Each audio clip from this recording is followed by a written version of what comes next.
What's up, guys? This is Coach Grant with First Down Training, and today we got kind of a unique video for you where it's going to be a quiz format type video on press releases. So I'm going to show you guys 3 press release examples full speed. Now, then I'm going to show you a pre-snap example of a wide receiver versus DB look, and you guys are going to have to decide which press release out of the 3 that I showed you to use in that given situation, and then obviously I'm going to break it down and explain it. So I hope this video helps you guys out, but also, fellas, if you're a wide receiver and you'd like to train with us this offseason, we are coming out to 15 states across the country for 2-day-long QB and wide receiver training camps. So if you guys are local to one of these locations on the screen right here, we'd absolutely love to have you out to one of our camps. Check out that very first link in the description below. Let's get started with this video. So the first 3 releases, first one we got here is we got a slide release, okay? So we're going slide release outside, crossover.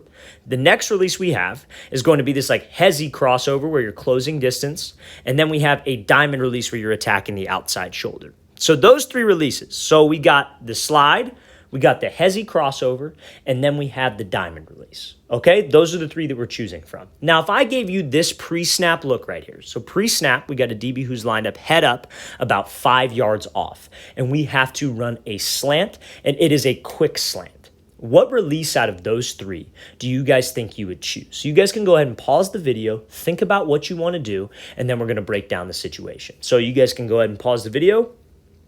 Okay, so let's break this down.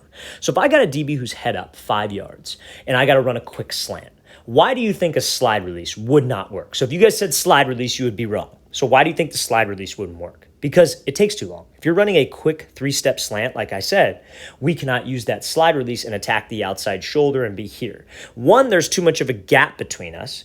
2, that would take a little bit too long on the slant. So that completely rules it out. Now, the diamond release could work, or the hesitation crossover could work. I would say the diamond release would not work in this situation. The hezzy crossover would. So if that's what you guys said, that would be correct. So I'm going to play this full speed, and this is Amari Cooper doing that. So he closes space, hits the crossover, and runs the slant. Now, the reason why we do that release in this case is because the DB is head up. We don't know what leverage he is going to keep, because that diamond release is great when he has inside leverage coverage, because you can't attack his leverage and then use a crossover when the DB is inside shade. If he's inside shade and you try to attack him and use a crossover, he's just going to keep his leverage. His sole purpose being inside shade is to protect his leverage. But when he's head up, we don't exactly know. So if we went at the outside shoulder, what if he disguised his leverage and just jumped to the outside? Then I'd be running right into him. He'd get hands and the timing would be off. We only like that diamond and we only like that slide when he's inside shade. So what Cooper does here is he does this little hezzy crossover. He closes the distance. That's why that crossover is great. So when we close the distance, puts the DB on his heels a little bit, we're getting a read on his leverage, and bam, I can use that crossover to win on that slant. So if you guys said that hezzy crossover in this situation, that would be 100% correct. Now, let's get to the next example. I'm going to play this full speed. Same idea, going to show 3 routes full speed, and then we're going to break down a pre-snap scenario. So now, next example here, this is going to be a hezzy crossover release again. So a hezzy 1-2 to the outside with an inside release. Then we're going to talk about a diamond release again. Those are the 2 other examples. And then last one is going to be this like kind of 3-step, triple step release to the outside. So let's play this thing again. Let's play this clip right here. Outside shade, you have to run a slant. So same route as the first example, still a slant route, but this is a different kind of look. So we have outside shade, man coverage. How do you guys think you would run a slant route against this specific look? So we have that slide, like kind of crossover, patient release to the outside. We have that diamond release, and then we have this hezzy crossover with an inside release. So let's think about it. Go ahead and pause the video, and then we'll break it down. So you guys can pause the video. Okay, so now, with this example, we have outside leverage. So what do you guys think would work in this scenario? For a slant, would you want to do a slide release when we have outside leverage? So you would slide, you would go at him, and then we'd run the slant. Probably not, right? When he's outside shade, there's kind of no point in doing the slide, because if we slide and he stays square, we're not really threatening him vertically, right? We're not really attacking the outside shoulder. We're not going to get him to open up his hips when he's outside shade. He's trying to funnel us to the inside, force us to the inside, right? So that probably would not work. Now, would you want to use a diamond release in this case? I don't think so, because the diamond release is great when you're trying to get that DB to open up and flip his hips so you could slip back underneath. So you would use kind of the exact same thing as the first example. Just because the leverage changed, now he's outside shade and you got to run this slant, the move doesn't really differ. It's just now we close space and attack his leverage. I guess the diamond could work in that scenario, but the diamond release is trying to get the DB's hips to flip. He will not flip his hips in this case. We are trying to get him to move off of the platform.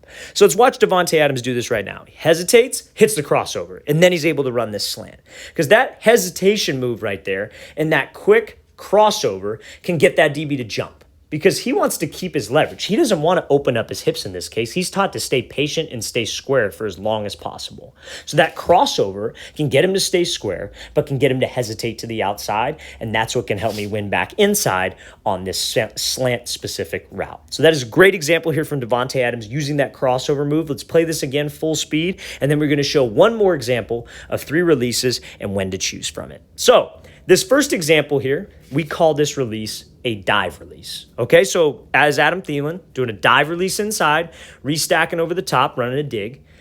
Then what we have next is we have kind of this like patient crossover, just straight to the inside release. So like kind of a foot fire release. And then we have a slide release again on this like type of longer developing whip. So now, next example we have here, this is Davante Adams, and he's running a 10-yard out. So it's not a slant this time, but he's running a 10-yard out. So what release do you think he would use? Do you think he would use a dive release versus head-up press like this, a slide release to the outside, or a crossover where he takes the inside release and pushes vertical? So you guys can go ahead and pause the video, think about what he might use in this specific case, and then we'll break it down. So you guys can go ahead and pause the video. Okay, now we're going to break this thing down. So if he's head up like this, we could pretty much rule out a slide release, right? Because if you're running a 10-yard out, what type of route is a 10-yard out? That's a timing route. So if you have to run this 10-yard out, a QB wants to get that out early. He's not going to wait on a 10-yard out. He's not going to throw a 10-yard out as a second or a third read. That is always going to be a first read, because you can never throw a sideline breaking route late. Can never happen. So we would use, in this specific case, a dive release. So you watch Davante Adams. He dives to the inside, gets the DB to flip his hips, and then breaks on the 10-yard out. So why wouldn't he use that crossover release with the inside move here? I would say he doesn't want to use that crossover release simply because I feel like it might take a little bit too long to get a read on this DB. So let me explain. So if I got a guy here, like let's say he's head up press. Obviously when he's head up press, we want to try to get a read on him. So like we don't know, like I said in the very beginning, we don't know if he's going to be inside leverage or if he's going to try to keep his outside leverage. He might just stay straight head up. He may just not move his feet. He might shade one way or the other. But if I go here and let's say, for example, I close the space with this guy and then he starts to inch back, keeping his leverage wherever it is, that takes a little bit of time off of the line. When I'm running this 10-yard out, again, I don't have forever to do this. Sometimes with those reaction releases where you're going at the DB, you're trying to see how he plays. Like if he jumps to the inside, I give him a move, then go outside. I like those on the quicker routes, like the fades, like the slants, because we have some time to operate off the line. But if I'm coming up to the line and he's pressed up right now and he's right in my face and I kind of, well, like again, I could go with something quicker. I don't need to kind of close the space and get a read on him. Let's just go. Let's try to move him off that platform and get him to really bite on something inside breaking. So that's what Adams does. He comes off here, gives a little hesitation move, then he dives to the inside. And that dive release, you're pretty much trying to threaten him with the drag. You commit your shoulders, you commit your hips. Everything looks like a drag because that's what can get that DB to open up his hips and make him think slant, make him think drag all the way across the field. So that dive release is a great release to use when he's head up and you have a timing route because it is quick. If we go try to close the space with this DB, in a perfect scenario, it might work, right? Like let's say we try to close the space and maybe he just shifts to the inside a little bit. Okay, I could give him a crossover and go.